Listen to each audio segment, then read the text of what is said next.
Bonjour, bienvenue à la pensée du jour. Nous allons voir ensemble un petit message extraordinaire que j'ai appelé la louange extravagante. Pour cela, allons voir ensemble dans Marc au chapitre 14. Dans Marc au chapitre 14, à partir du verset 3, nous voyons ici une femme qui vient et qui entre dans une maison. Jésus lui-même est dans la maison, dans une maison à Béthanie, la maison d'un homme qu'on appelait Simon le lépreux. Et voici que cette femme entre. Cette femme s'appelle Marie de Béthanie. Et elle vient, et elle arrive là, et elle rompt un vase. Elle répandit le parfum de ce vase sur la tête de Jésus. Le verset 4 dit ceci: quelques-uns exprimèrent entre eux leur indignation. À quoi bon perdre ce parfum? On aurait pu le vendre plus de 300 deniers et le donner aux pauvres. Et ils s'irritèrent contre cette femme. Mais Jésus lui dit: laissez-la. Pourquoi lui faites-vous autant de peine?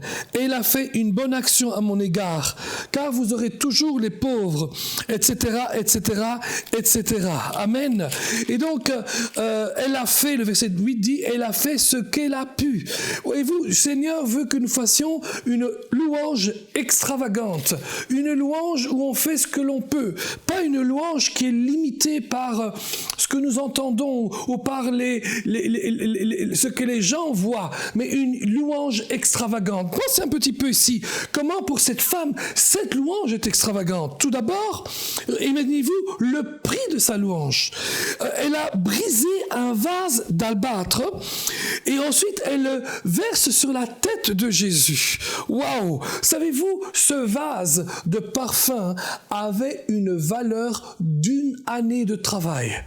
Wow, imaginez-vous quelqu'un qui vient avec le revenu de son année de travail et qui le brise en 1000 morceaux et le verse sous forme de parfum sur la tête de Jésus. Mes amis, quelle louange extravagante. Amen. Une louange formidable. Une louange où elle y mettait tout son cœur. Mes amis, je peux m'imaginer que cette femme a pu ainsi oindre Jésus et déjà annoncer sa sépulture. Mes amis, nous louons Seigneur Jésus, mais nous n'annonçons plus sa sépulture, nous annonçons le retour de Jésus. Jésus revient bientôt, alléluia, et il revient dans sa puissance, il revient dans sa majesté. La Bible dit, Jésus revient comme roi des rois et seigneur des seigneurs. Alléluia! Gloire à Dieu. Oui, nous pouvons aussi nous-mêmes adorer Dieu d'une manière aussi extravagante que cela. Amen. Voyez-vous un petit peu, encore une fois, l'expression de sa lumière extravagante, de son adoration extravagante. Pour oindre Jésus, elle a dû ensuite s'incliner devant Jésus.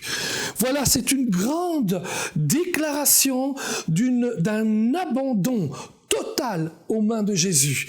Quand vous adorez Dieu, adorez-le d'une louange extravagante, où vous vous rendez complètement à Dieu. Il y a ce chant que nous chantions quand nous étions plus jeunes et que beaucoup chantent encore aujourd'hui. Oui, prends tout, Seigneur. Oui, prends tout, Seigneur. Et en fait, d'autres traductions disent, j'abandonne tout à toi. Je t'abandonne tout, Seigneur. C'est ça, l'adoration extravagante. Oh, regardez donc, son geste était un geste d'amour, un geste d'adoration. Elle faisait une déclaration extraordinaire. Amen. Son humilité était là, elle se démontrait parce qu'elle travaillait comme une esclave. Elle a fait un geste d'esclave qui s'incline devant Jésus. Elle a perdu toute sa dignité en essuyant les pieds de Jésus avec ses cheveux, mais une chose est certaine, son adoration était extravagante. Alléluia, alléluia. Imaginez-vous donc aussi la mesure de son adoration extravagante. Voici que tout d'un coup, elle se trouve au centre de la scène. Il n'y a personne qui reste indifférent avec elle. Personne ne reste indifférent avec ce qu'elle a fait. Waouh! Elle se trouve à la aux pieds de Jésus. Amen. Elle se trouve là, aux pieds de Jésus. Et là, elle se trouve devant des tas de gens qui la regardent. Certains la critiquent, certains l'apprécient. Mais une chose est certaine, c'est que quiconque a une louange extravagante ne laisse personne indifférent. Et probablement, la personne qui reste la moins différente, c'est pas celle qu'on pense. La personne qui reste la moins différente, c'est le Seigneur Jésus lui-même. Jésus peut et sait exactement qui lui donne une adoration extravagante. Alors, d'où vient cette adoration extravagante?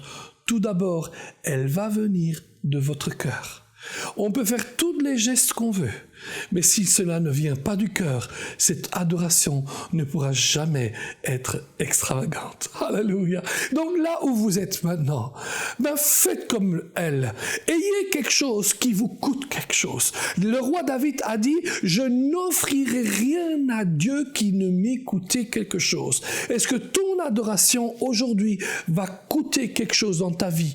Peut-être ça va prendre du temps et ça va te coûter du temps. Peut-être même que ça va te coûter de l'argent. Peut-être ça va te coûter de renoncer à quelque chose. Est-ce que ton adoration, elle est là et tu te retrouves au centre de tout? Alléluia. Et que là vraiment tu te rends compte et vous vous rendez compte que le Seigneur est là. Que peut-être même des gens autour de vous vous voient et disent « Waouh, quel homme qui adore Dieu de telle manière !» Je vous encourage. Ne regardez pas à gauche et à droite, mais adorez Dieu d'une adoration extravagante. Dites-lui combien vous l'aimez de tout votre cœur. Donnez-lui tout. Inclinez-vous devant lui. Humiliez-vous devant le Seigneur, que vous diminuiez et qu'il croise dans votre vie et votre adoration sera extravagante.